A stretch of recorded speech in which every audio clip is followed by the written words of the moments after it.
If you're a beginner, definitely worth checking it out.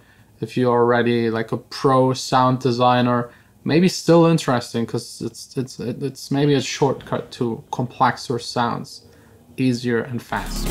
If we just pretend it, who are we? Who are we?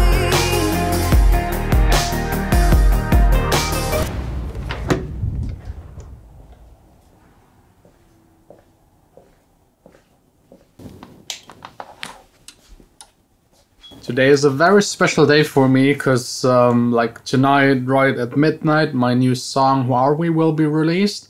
So today it's all about actually working on the next song, because once the song's finished and released, you just need to keep on working on the next one to keep up a steady release schedule. Very important as a producer. So let's just jump right into Logic, because there's actually a new plugin that I got already for 2 weeks that I've tested out and that I want to play around a little more today and actually present to you, because I think it's actually like the best synthesizer, if you can call it a synthesizer, for beginners. It's easy to handle and still achieves a great sound. So I've opened up an older project. This one is called Back in Time with Julia. The recording session was a couple of months ago. I already worked a little bit on the song, wasn't sure about it, stopped working on it. Then I started working again. It's like a back and forth kind of situation with this song.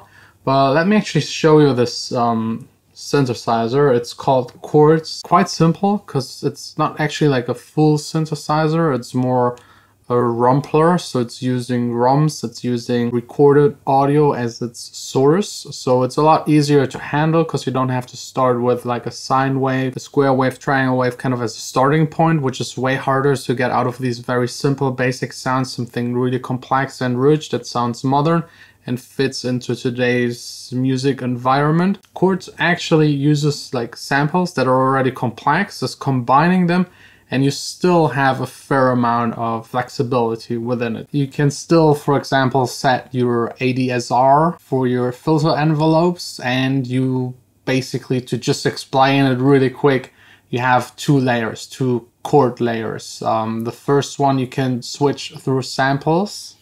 Let me maybe play it to you.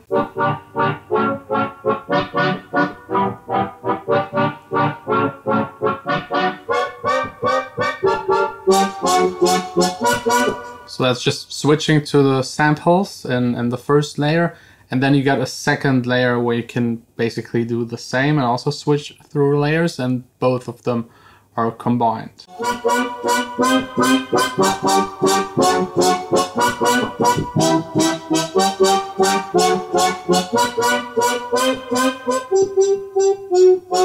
So one layer sounds like this, and the second like this. Change the sound again.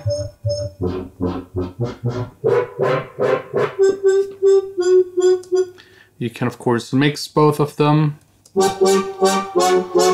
and this way create a little bit richer sounds and easier sounds and kind of layer already within the synthesizer, because I think for like modern EDM music and pop music, this layering aspect to get a rich complex synthesizer sound that doesn't sound like a stock 80s kind of synth sound is quite simple to do in this kind of way. There are also a lot of other synthesizer rumplers out there. For example, Nexus, which is probably the most famous one.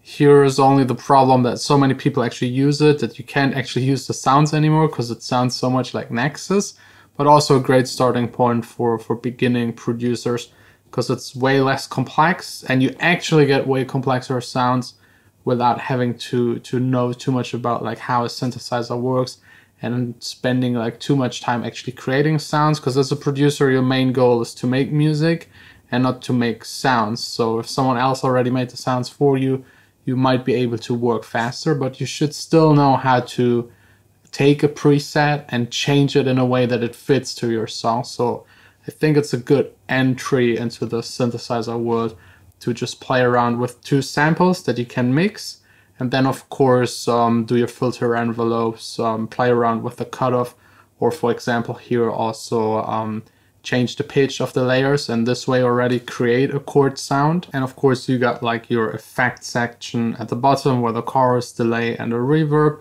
and the master out to control your volume.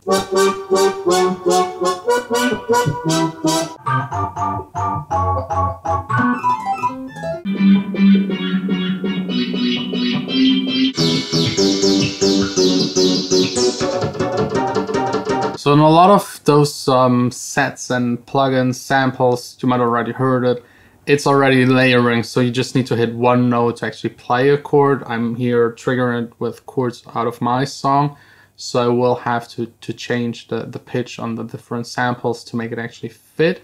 So if you don't really know how to play chords, or if you're new to it and you just straight out of the box want some complex chord sounds, that might be a way to do it. Let's maybe check out some of the other presets, maybe the keys right here. So just for example, this sound, I wouldn't really know, or it would take me a really long time to actually make this in a synthesizer just straight out of like the fundamental waveforms and build up to a sound like this. So sometimes nice to be able to start at a complexer level. Let's maybe check another one.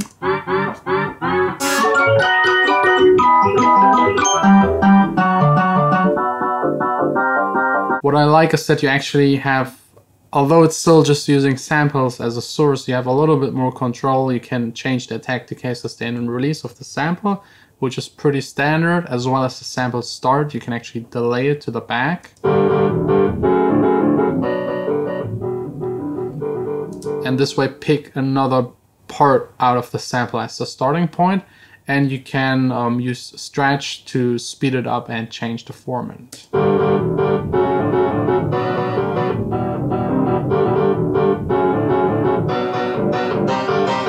Pretty simple stuff. Then there's like the filter section for the cutoff.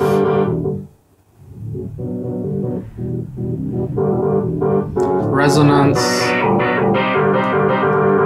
drive, and then your classic filter envelope, LFO envelope, and of course you can change the volume and this way mix them. I wish there would be like a direct mix knob. I don't need two separate levels. I think one big one for mixing between those two layers would be actually way more handy. But yeah, other than that, it's like your standard synthesizer rompler sample playing machine. Effect section also very simple. You can see the routing. You can turn on and off your effects and switch them out. So yeah, it's nice to have it in there. I personally do my effects usually myself, because in the presets it's usually a little bit too much to fit it into a song.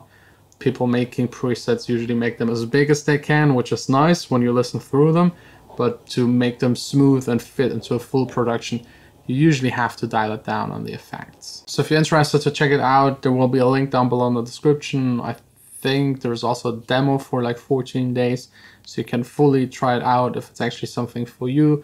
If you're a beginner, definitely worth checking it out. If you're already like a pro sound designer, maybe still interesting, because it's maybe a shortcut to complexer sounds, easier and faster.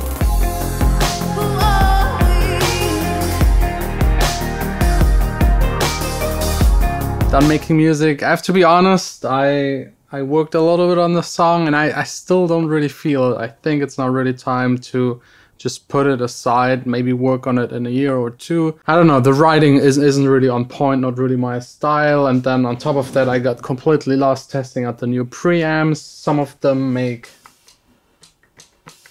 quite a lot of noise. This one is silent, this one is extra noisy, and the other two less. So I will have to check. Maybe it's the meters doing the noise. I will have to switch it out, test it and everything.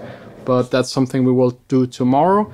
And with my songs, I think I will just wait for the next recording session with the singer and songwriter of All About to actually do something new and then decide for which of the songs that I have on my hard drive is the best, and then just finish that. And again, if you're interested, the Synth, this new chords plugin is linked down below, as well as my new single should be now out. So enjoy listening to it. Please listen to it from start to finish, because the Spotify algorithm, and just put it on repeat and let it play the entire night. You know how to support me. We'll see us tomorrow back again here in the studio.